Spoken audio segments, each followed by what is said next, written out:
good morning, Lolita. On behalf of the University of València, I want to thank you for your time for a conversation about your playwriting career.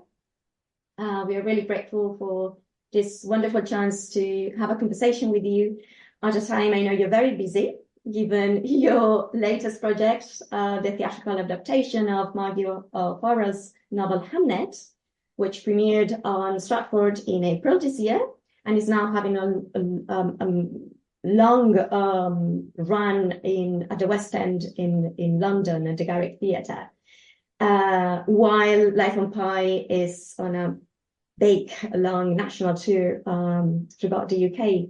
So I'd like to hear about it, but if you don't mind, as in your adaptation of Hamlet, I would like to proceed chronologically and start with the first play. Because in the Literature, Arts and Performance Research Group, we have been studying and critically assessing the way women and the way the 19th century was staged and imagined by women writers, actresses, managers, designers, and all the theatre practitioners. But we're also interested in how contemporary women artists have restaged the 19th century and reinterpreted it. So when I came across your debut play, Red Velvet, which opened in 2012 at the Tricycle Theatre, I was fascinated by how you dramatized and refashioned Ira Aldridge's acting career. So here's my first question. Composing a play and having it produced was a long process that took you over a decade. You've written that the theatre is a testy profession. It's insecure, it's unreliable, it's changeable, but like Aldridge himself, you persevered. And I feel it paid off. So can you tell us about how the play finally came to be produced and directed by Indra Rubashingham at the Tricycle, and about its life on the stage and how the play has grown in the past decade? Yeah, sure. Thank you for my introduction. What a lovely introduction. So I discovered Ira Aldridge in 1998 because I heard about him from a reading. And I was just starting to write. I graduated from RADA as an actor in 1990. And so I just started to write in the last sort of couple of years. And when I heard about Ira Aldridge, who was a Black American actor in London, who came to London in 1824 and was hugely celebrated and very acclaimed and had a state funeral in Poland when he died in 1867. I just didn't understand why I hadn't heard about him, and so it set me on a detective trail, and I just needed to find out. Because I'd studied drama at school for O-level, for A-level. I'd trained 3 years at RADA, so I was surrounded by the historical luminaries of the 19th century theatre and beyond. And he had never, ever been mentioned. And knowing he existed it just changed my perception of what I was being told. And so, yeah, I started researching. So I kind of did what I think is an A-level or a degree on Ira Aldridge, because for the next 3 years, this was pre-internet, so nothing. I mean, the internet was starting, but there was nothing on it. And so I started libraries and faxing and trying to find books, even to find books about Black people of note at that time. You couldn't Google it. So how do you find these things? So when I went to LA, I went to an African-American bookshop, and I bought everything. And in England, it was very hard to find anything because there wasn't that much, but also how do you source it? Anyway, over the next 3 years, I did a lot of research, and I thought I was going to write a film, but I had no experience of it. And it was a huge story. I mean, anybody's life is huge, but Ira Aldridge's life was extraordinary, and I didn't know where to focus it. So I put it away. I put all my research away and thought, I don't know what to do with it. I'll leave it. And, over the years, I'd tell people about it. I'd gather other bits of information. And then Indu said to me, why don't you write the play? And she said it would be faster. So I thought, okay, let me do that. It wasn't faster at all. That was a lie. It took 7 years to get it on. It took me 7 years to write it. And I now see it was such a broad canvas of story that for me to find the story took a long time. I was learning how to write on that play. So I wrote about 30 drafts of it, which is an awful lot. And I didn't plan. I just had it all in my head and navigated through the story trying to find what is it I'm trying to say, which obviously now I have more experience, I would plan. That's really important. And so in the end, Indu became artistic director of the Tricycle and in London, a small theatre in North London. And she said if she got that job, she'd do Red Velvet. Everyone else had turned it down. We tried absolutely everyone, and they'd all turned it down. I was an unknown quantity as a writer, but also people's focus was different then. So they would look at the play and go, well, Ira Aldridge is all great, but Edmund Kean's really interesting. And they were trying to sort of shift the focus, or they didn't necessarily see the value in it. So it was really surprising to me when we did do it, because I'd had a lot of rejections and a lot of... I had not much encouragement, actually, to be fair. I had not much encouragement. It was really surprising to me that it was so successful when we put it on, and has continued to be. I mean, it's thrilling that you're studying it and that people write about it, and it's been done in all the drama schools in Britain, and there's been loads of productions in America. And so, it's thrilling to me. And it works as a play. And after all those drafts, I found the story. I think you did a great job, and I will ask you later on about it. But I wanted to start knowing about the premiere of the play and your partnership with Indu Rubasingam, because I know that it had been rejected elsewhere.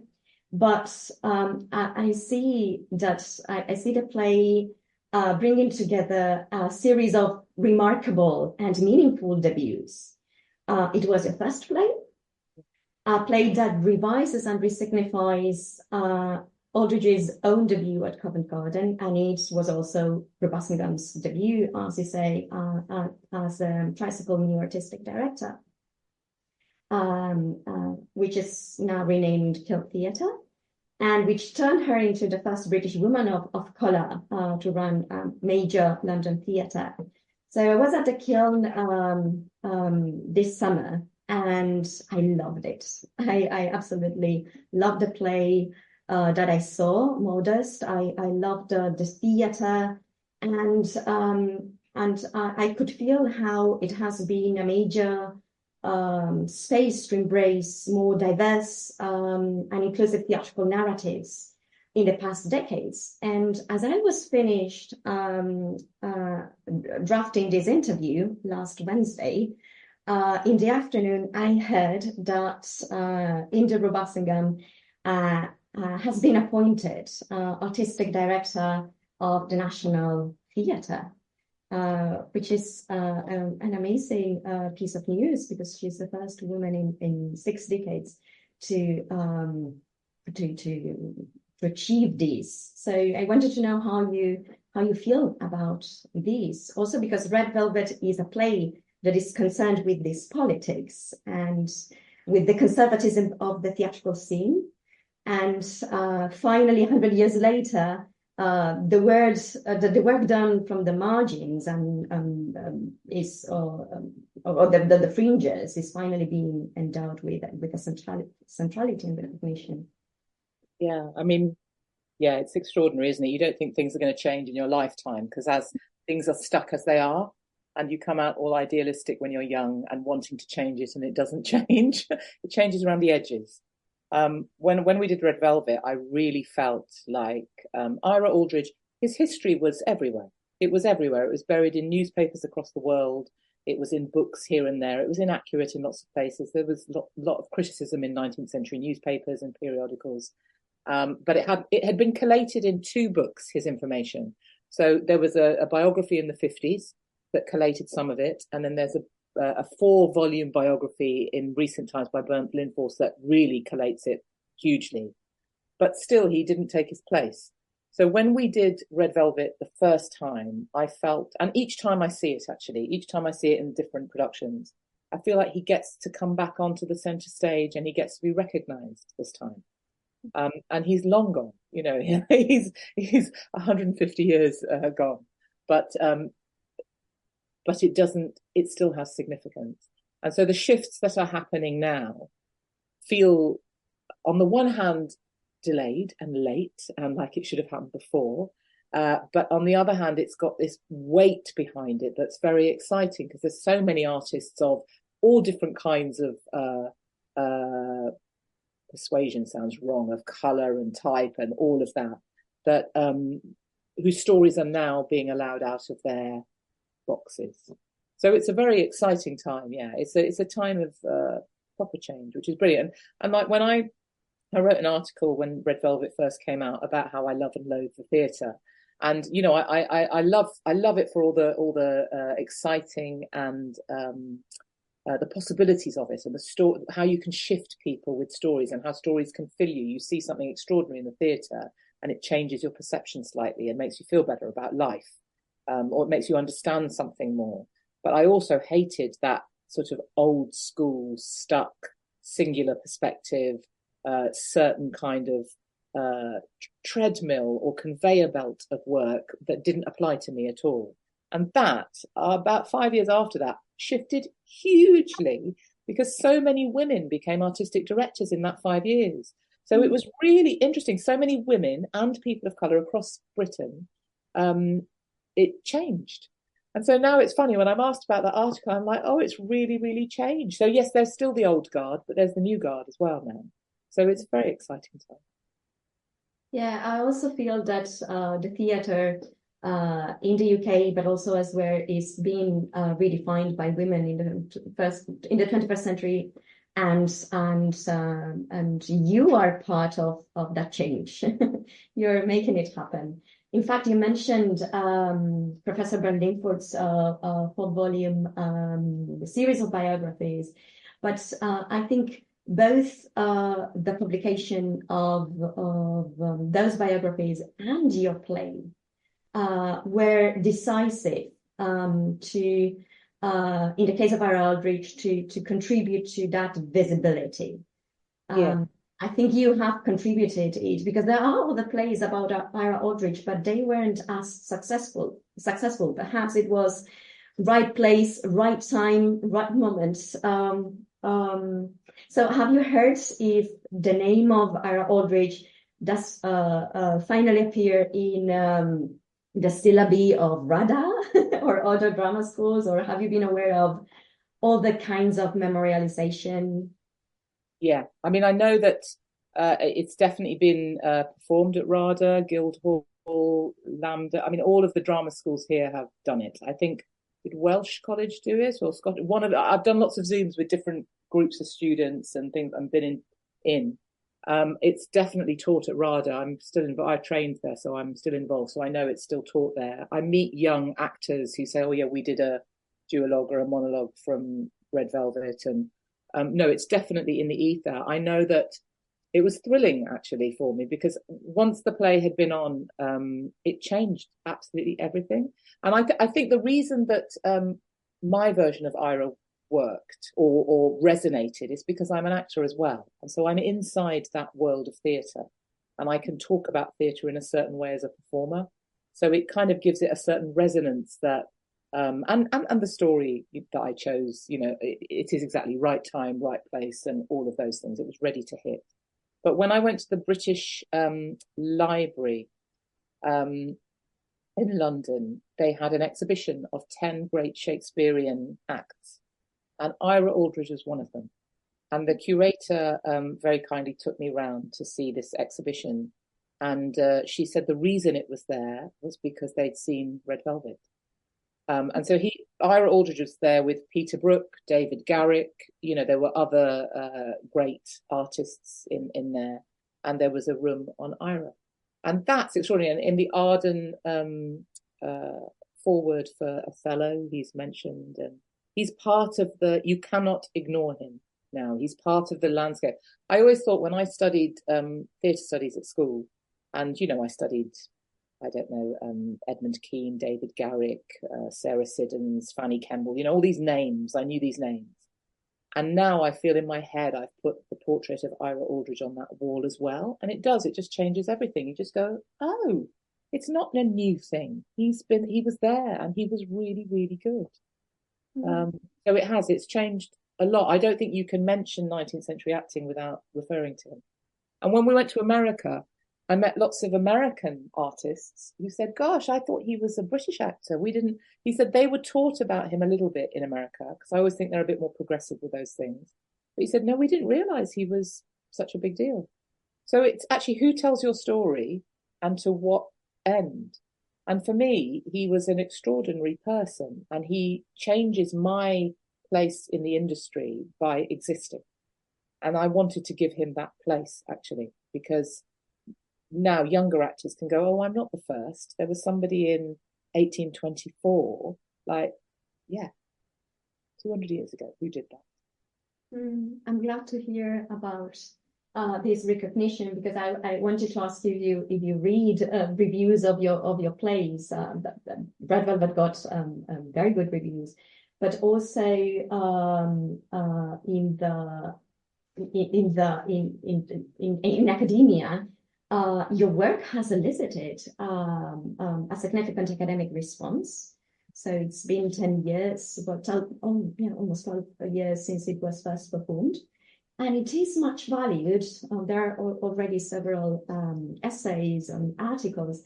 It is much valued as a powerful cultural intervention that had the ability to unsettle and redefine racial politics and to question processes of cultural remembering and forgetting. So I don't know if you're acquainted with African-American playwright Susan Laurie Park's plays and essays, but I think that you managed to get Aldrich remembered and remembered in the way she conceptualizes it. Yes. So, as a strategy that, when aligned with the staging of historical events on a theater, makes them ripe for the inclusion of them in the canon of history. And also, I like to think of the word remember etymologically as actually recomposing, members, or what was dismembered before. This idea of, or also of giving the recognition to a member who belonging to a group and that hadn't been recognized before. That's a really nice way to remember him. Actually, that's really lovely.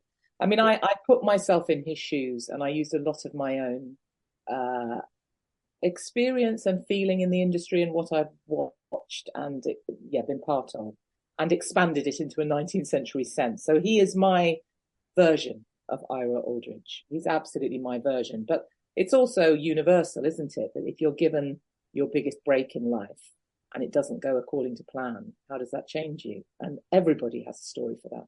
Absolutely everybody. But I'm glad. That's really nice. Yeah, it is a sad story, but also the way you reconfigured it is beautiful. So I'm interested. So you said that you wrote many drafts of the play, and so I was interested in the structure, because it seems that your efforts paid off, as I said before, and it was a very bold debut. So beyond the invitation for audiences to know about Ira Aldrich and his amazing life, I think one of the greatest achievements of the play is how you chose to tell the story. And by creating an intensely meta-theatrical play, a play about the theater, and by also given Ira Aldrich's long and cosmopolitan career, to choose to focus on a single moment or episode of Aldrich's career, his 1833 debut at Covent Garden, which allowed you also to, through a play within the play scene, to engage with Shakespeare's Othello, which is a piece with a very convoluted interpretive and critical and performance history. So the structure is very, very appropriate. Yeah. I mean, it emerged over many years, and I felt a little bit like a um I don't know, a paleontologist with a brush. There were so many scenes that got thrown out, and it took me a long time to find the form that it's in. And so I feel like the ghosts of everything I wrote, I wrote loads of other characters and scenes, is buried underneath it. And although you won't know it's there, it's there. Because it was never a play about race, ever, ever. It was never that. It was always about frustration and prejudice on many, many levels. And so I wanted to bring in, prejudice against women, and all kinds of levels of what we call microaggressions now, but maybe not so micro in the play, but just examining those really awkward moments and looking at what the perspectives of both people are in that moment, because we sit in the middle of that all the time now. So I'm always interested in the grey. I'm interested in the grey area, and it's just not a play about race. Although, Othello always, you will know more than me. I'm not an academic at all, but is often talked about in its racial angle, which is of course a major component of it. But there's so much more, and we're so easy to look at that angle because that's what suits us at the moment, and there's just so much more in it. So that's what I'm interested in, a much broader landscape and canvas in which race is inevitably part of it because I'm a person of colour and it affects me, but it also doesn't affect me. I just am. And it's the response of other people to you that is the thing that's interesting, and it's that bit in between that I like to look at. Yeah, I agree that in the play there are these scenes, these conversations with Ellen Tree, with Helena, with Connie. So you focus on those details and those and that connection between characters that hadn't had a place in the center. Yeah. Ability. And it's also class, because Britain is still a very class-led society, but then was even more so. And sexuality, there's a little bit with Pierre and his sexuality that's kind of hidden under there, but it's there. Just these judgments and how the world behaves to you and what the face you have to give to the world in order to manage that. That interests me. I also like that it is a memory play, so that Ira Aldrich there is this frame, so there's the focus on that particular moment, Covent Garden. There's also the narrative frame that makes it a memory play because Ira Aldrich is remembering. So I guess that has to do with your focus on the frustration of an actor that couldn't get his expected break. Yeah, but also, I meet so many people, I guess across the board, but I'm mostly in the acting world. I meet so many luminary artists, and they don't feel like they've reached where they want to be. And it fascinates me. I look at them and think, gosh, I would have loved to have done that. Or, I look at them and think, gosh, that's amazing that you've had that career and they're still not happy.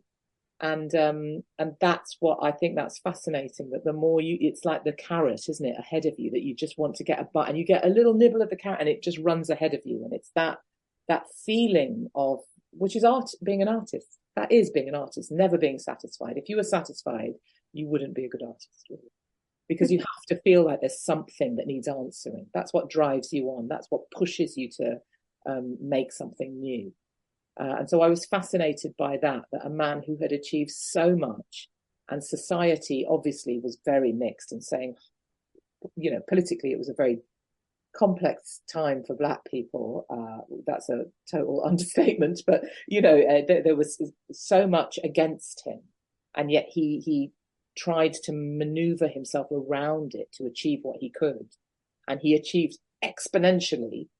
And yet I can totally understand he would think, but I didn't do it. I didn't get there because he didn't get where his white counterparts got. but he did something in a more sort of 360 fashion. He changed the world as opposed to just did a good job.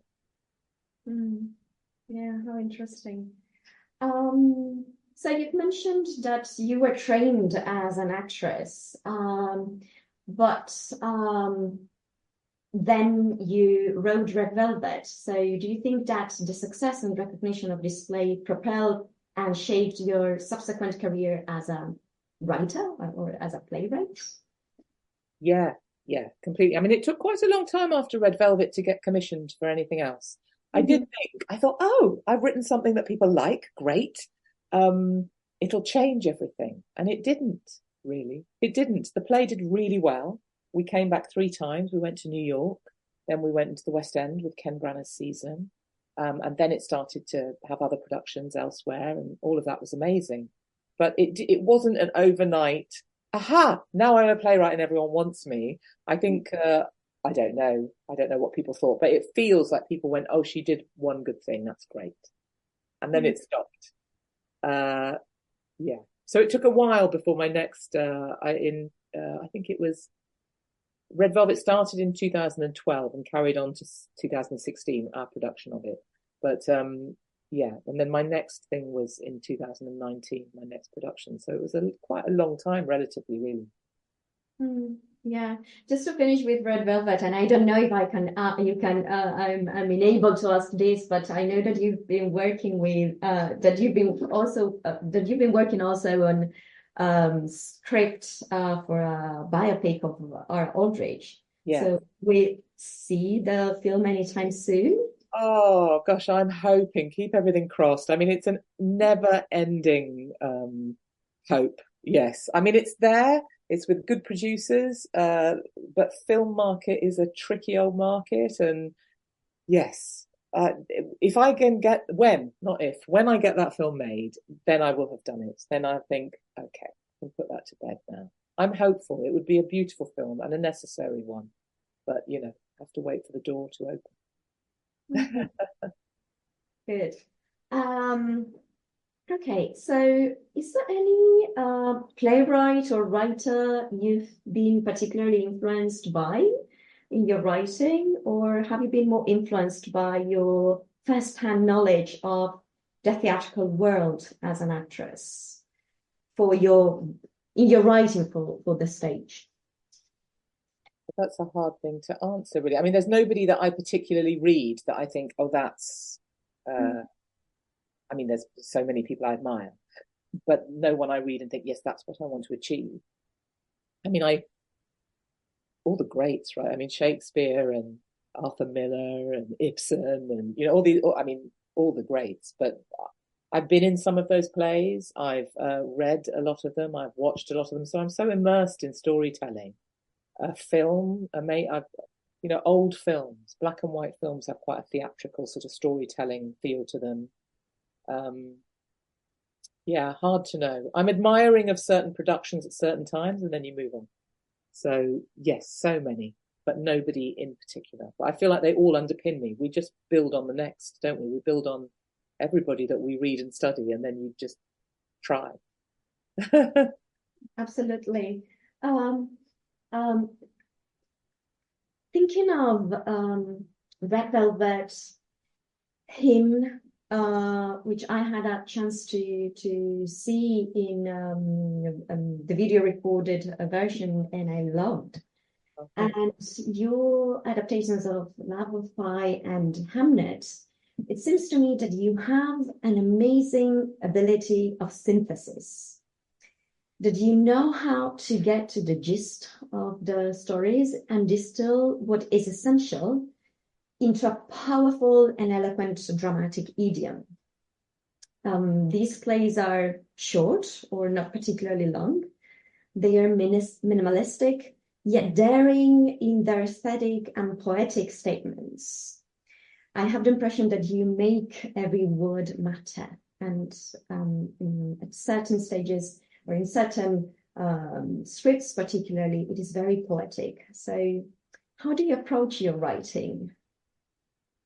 Oh, I don't know. That sounds so lovely. I sound so clever. That's amazing. I I only take on stories that I know I feel connected to. So that this is, I definitely write as an actor. So I need to understand it on a cellular level, and I can't really explain why.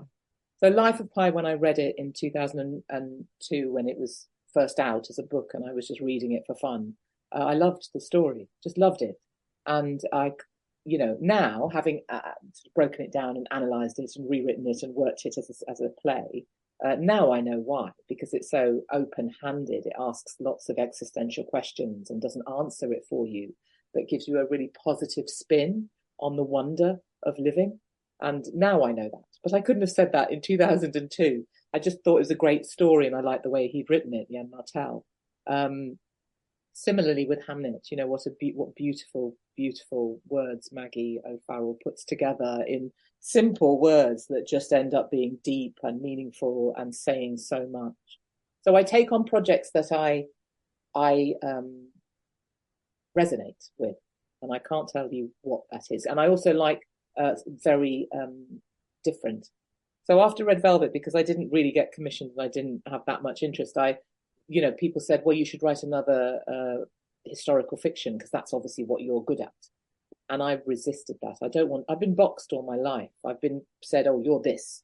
And I will not be boxed. I refuse it. So I write very, very different things. That's one thing that attracts me. And the poetic, I guess it's what you're influenced as a young person. That's why it's so important, isn't it? That you have a kind of, you're given opportunity to taste everything. Because I can see a direct line between the films that I watched as a 12-year-old, the things that I studied as a 13-year-old. Othello was something I studied in school, so I knew it well. Hamlet is something that I was in. I played Gertrude, and you just go, the influence and the experience that you have of these pieces of work give you, well, like I said, you sort of stand on the work of other people, and it allows you to interpret it your way. I have this lovely quote on my desk. I can never quote it properly. Let me find it for you. Here we go. It's Hermann Hesse. And he says, every man, should be woman as well, is more than just himself. He also represents the very special and always significant and remarkable point at which the world's phenomena intersect. And only once in this way and never again.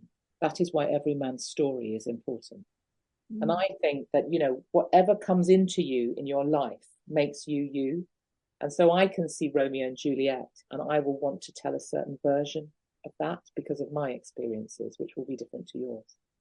And so that's, I'm drawn to the poetic, but I'm also drawn to accessible, because I don't like things that are so clever I don't understand them.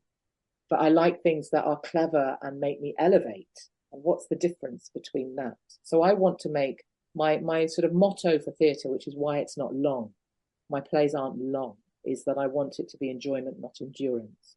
So the first thing of it is it's entertainment. It is absolutely pure entertainment. Come and have a good time. And then after that, let me feed you something else. I don't know if that answered your question. Definitely. In fact, building on, I can see that you've done different sorts of plays, and that's nice to do. To be engaged with different projects. But in the case of Invisible Cities and Life of Pi, I haven't seen them. I've just seen the trailers, and I can see these wonderful, very spectacular works on the stage, and I can feel the wonder of the theatrical magic, the wonder of imagination, and I really like Calvino. So in terms of style, and building on what you say, he before he died, he wrote these 6 memos for the next millennium, with the qualities that he thought should be compelling for a writer in the 21st century. And the first one he chose was lightness. Thoughtful lightness, followed by quickness, exactitude, visibility, and multiplicity. There are other playwrights, women playwrights of the 21st century that have openly embraced this philosophy of thoughtful lightness in aesthetic terms.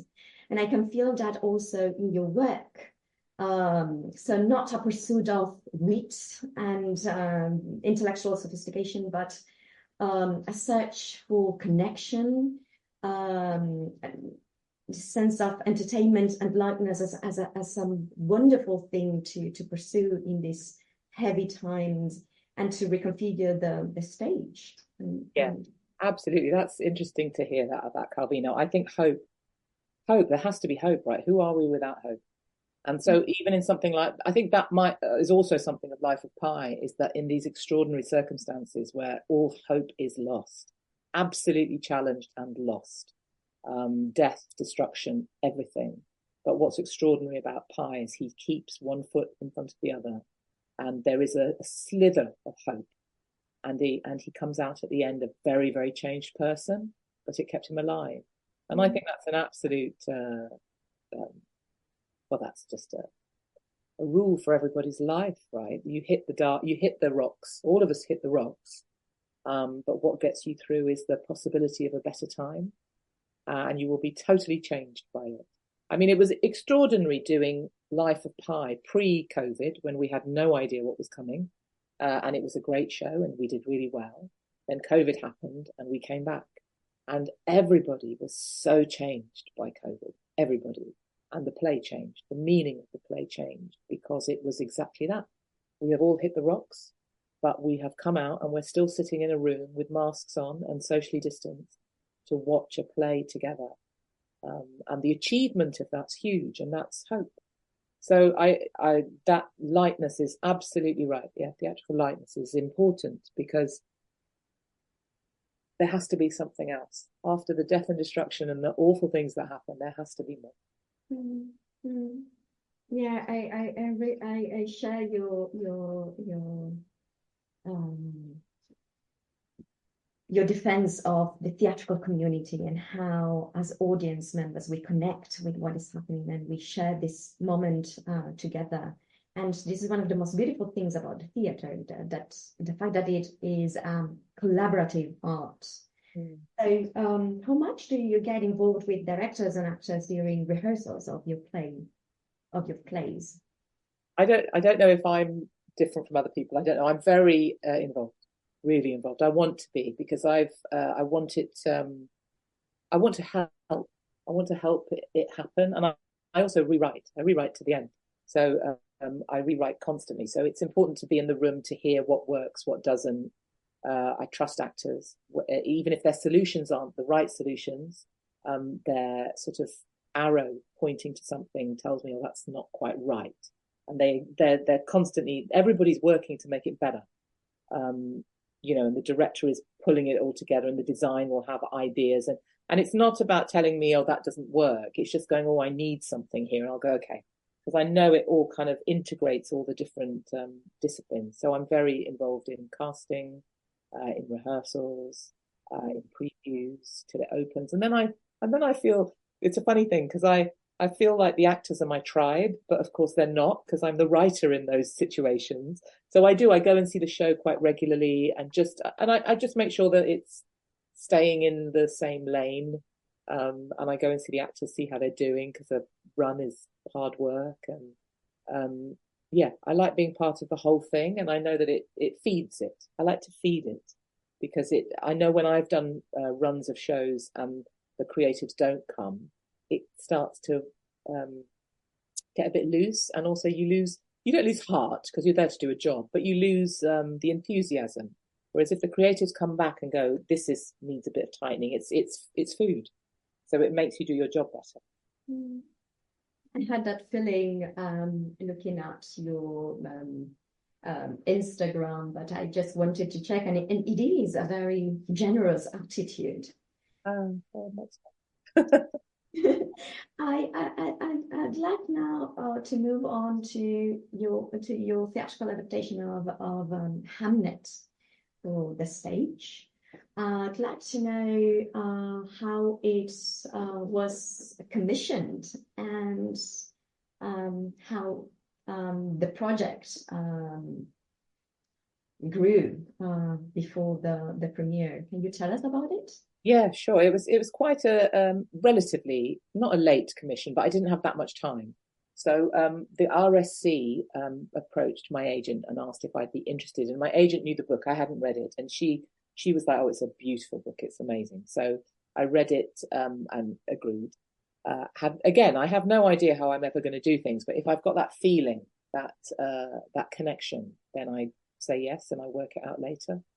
So I said yes, and the Swan Theatre, which is beautiful, not a studio theatre, a thrust stage in Stratford, had been closed for 4 years, and they were for renovations and things, and they were going to reopen it, and they said that they would like possibly to reopen it with this play, and then that gave me, I think it gave me a year and a half, which is quite quick for something of this scale. Like Him, I wrote in a year because COVID happened. I pitched it. They said, "This is great. We'd like it." But Him was a two-hander. And in a year, I had to get it to the level that it was ready to perform. And that was tight. But Hamnet is 14 actors, so it's a big play. And so, yeah, then I just began. I did lots of research. I went to Dr. Farah Kareem Cooper, who you might know is at the Globe. And she's a Shakespearean specialist, and she was the person I chose to be my advisor. And so she took me around Stratford, around London, Bankside, the Globe, Southwark, told me history, told me sort of a context for Shakespeare and his family.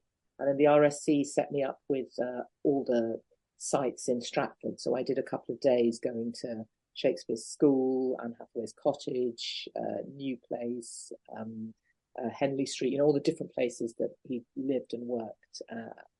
And so I did a really concentrated research process. And then I've been in Shakespeare plays, I've seen Shakespeare plays, I've studied Shakespeare plays. So I don't know all of them at all, but I know the sort of main ones, I guess, that you generally see. So I've got a good grounding in his work. Yeah, but what is interesting about Hamnet that I'm reading at the moment, I've read the script of your adaptation, and I'm reading the novel, is that is so different in the way it reimagines Hamlet. Shakespeare's life and marriage and well, there's also a connection to Hamlet, of course. So I wonder how I'd like to know how you feel that audiences are reacting to this play, because I think that like Red Velvet is a powerful. It will be a major play of the 21st century. That's nice. It is a powerful cultural intervention, like Red Velvet was. It is also like Him, very poetic, soulful, and afraid to explore love and intimacy. But for me, beyond all of this, it gives Shakespeare, William Shakespeare, the Bard, a much needed humanity, and makes us rediscover Agnes. So I think Agnes is at the center of the play, and the children are at the center of the play, and the grief for the loss of a child, which is the most awful thing that you can imagine, is at the center of the play, both for Will, for the Latin tutor, and for Agnes. And that isn't a minor feat. You've played Gertrude, for instance, and it seems to me that there aren't mothers on the stage. That there haven't been mothers on the theatrical tradition. Mothers have been written by men, but they haven't been they haven't been part of the theatrical tradition. So women in the 21st century, already in the 20th century, but mostly now, I think are sensing these, and I think it is a major play in its exploration of motherhood. So I don't know if you thought about that, or if you've heard that audiences react to these or all the things. That's nice to hear. I mean, Maggie O'Farrell has done the focus of the story is hers. And so her looking at Agnes, I think she started with Hamlet and William, and then actually got diverted to Agnes as her main character. And her description of the life that they had is where the focus. I followed her focus. So yes, that's brilliant to hear, though. I mean, it's interesting. There was a male colleague who came to see the play, and he meant it in a complimentary fashion, but he said, "Oh, it's very female in a good way." And I thought, that doesn't sound that complimentary, because of course birth and all those things, we don't see them, right? We keep everything that we do quiet, and we get on with it. We do it behind closed doors, and then we go out and do our job. So it's interesting to hear you talk about that. And the audiences in the West End, definitely, there have been swathes of women, like book clubs, women in their book clubs, 20, 30 women coming all together to see the play. I've been quite bold with it in that I've chronologically changed it. So in the book, it jumps about chronologically. And in mine, I've done it in a linear fashion, because I wanted to see the build-up of the events and how it affects the next event. And I wanted us to travel a life. That was my choice. So that's been, I've changed it in that term. So it is different from the book.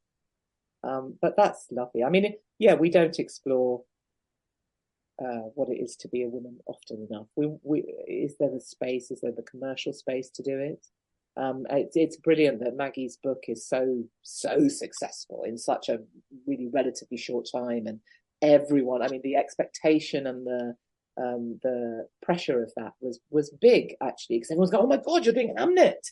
So you go, "Oh, right, okay." And obviously, somebody's response to a book is very personal. So everyone has their version of it in their head. So that was quite daunting. But it's been thrilling to do it, actually, and to put women and their experience in the center of it. But how can a genius like Shakespeare exist without the people around him? It just isn't true, right? The people who are having the great ideas and inventing whatever they're inventing, if they are men, they had mothers and sisters and wives. And if none of those, well, they definitely had mothers, but if they don't have them around them, they will be women around them. How can you ever look at anyone in isolation? Is there any particular scene or moment of your script of Hamlet that you particularly enjoy when seen on the stage in performance, as taken to life, or under the direction of Erica Wenham, or the performance of Madeline Montauk or Tom Berry, or any of the actors and actresses involved in the production? It changes. That's like asking me to choose between my kids. I love all of it. I love all of it, and sometimes certain bits illuminate more than others. And sometimes certain bits are like, oh, that's new. I really love, because it was my choice to make Agnes and her children mixed heritage, and Shakespeare is white Stratford. And I really love that, because famously, we don't know that much about Shakespeare and his family. There are sort of elements that people have pieced together in these books, and, John Shakespeare bought wool illegally, or, Anne Hathaway died at this time. We don't really know anything about the people, apart from Shakespeare's plays and certain elements. And so I was fascinated by the one portrait of Anne Hathaway was done 60 or 70 years after her death. And I thought, who's to say she looked like that? And, this going back to Red Velvet, this, whether it's an erasure or an amnesia or whatever of other people in Britain at that time, people from other cultures and everybody was there. You know, there were so many European people in Britain. That's who the British were racist about in the 19th century, 20th century, because they were coming over and taking our jobs, allegedly. And so I think the same in Shakespeare's time. There was trade and there was people traveling, and immigration has always been the case, right? There's always been people. And when you look at, I was seeing on a website that there was mass grave found. I don't know if it was a plague pit or what, but people, when they did the DNA tests on most of those people, 40 or 50% of them were not from Britain. And you go, God, of course, we take television and we take what we're told and think that's the truth. And so it really pleases me. Who knows who Agnes Hathaway was? Who knows what she looked like? Who knows what William was like? But in my version, they are this family from all different kinds of elements of culture and Stratford, and that's how it is. That's the story I'm telling. So that really pleases me. And are you happy? I didn't know that was your choice, and yeah, I'm happy with the way it's being received. Yeah, I am. I'm really happy. It really, because why not? We always think in terms of a Eurocentric way because that's how we are programmed to think. And even myself as a woman of color, I'm programmed to think that way because that's the world that I see. And now, when I did the research for Red Velvet, it was like the Matrix. You know, the Matrix, when all the numbers fall and you go, oh, I see the world as it is. I thought, oh, what I've been told historically, obviously, is not the truth. That's one angle of the truth. And all of us like to see ourselves in the story. And so when one person is telling the history of the 19th century, they will look for themselves. And I like to think that I want to see everybody. I want the full picture because it makes it richer for me. And in Maggie's book, Agnes Hathaway is, her mother came out of the forest, is a slightly mysterious figure who comes out of the forest, is sort of magical, sort of, you know, it's like a healer and a seer, and has not like supernatural powers, but has powers of sensitivity and instinct, and is a herbalist, heals people. And Agnes has inherited those elements. And I thought those kinds of natural elements really correspond with me with an African or an Indian, an Asian heritage, because somebody coming out of the forest who's got that kind of ability with nature. And so I've made Agnes's mother is somebody from an African or a Caribbean background who has met a Stratford man, her dad. They had Agnes and Bartholomew. And so the line carries on. And who's to say? Maybe they do. Yeah, I remember at the end of the play how you make, or I think it's at the end of the play, how you describe Agnes's mother, or how she thinks of her own mother. I'm not sure if I've got the quotation here. I think it's in my previous notebook, but I've got it here, but I don't think I've got it underlined. Yes, at the beginning, it's like a fragment of unending brightness. Exactly. I was taking the idea of dust, quintessence of dust. I was trying to make Agnes's mum have the feeling of because as a writer, I get all my ideas and all my poetry from everything and everyone around me. Absolutely, I do, from what I read and what I study, but I take elements of everyone and I put them into characters. And so although I don't think Shakespeare's work is autobiographical at all, but I absolutely know that he will have taken elements of his wife and his mother and his children and put them into those characters. We will never know what. There will be fragments. And so when he talked of quintessence of dust, I thought that would be a beautiful thing to have got from Agnes. So when she talks about her mother being it's either a glimmer, it was a fragment to start with, but I think it got published in the end as a glimmer of unending brightness. It was about quintessence, and that's where he got the idea. How beautiful.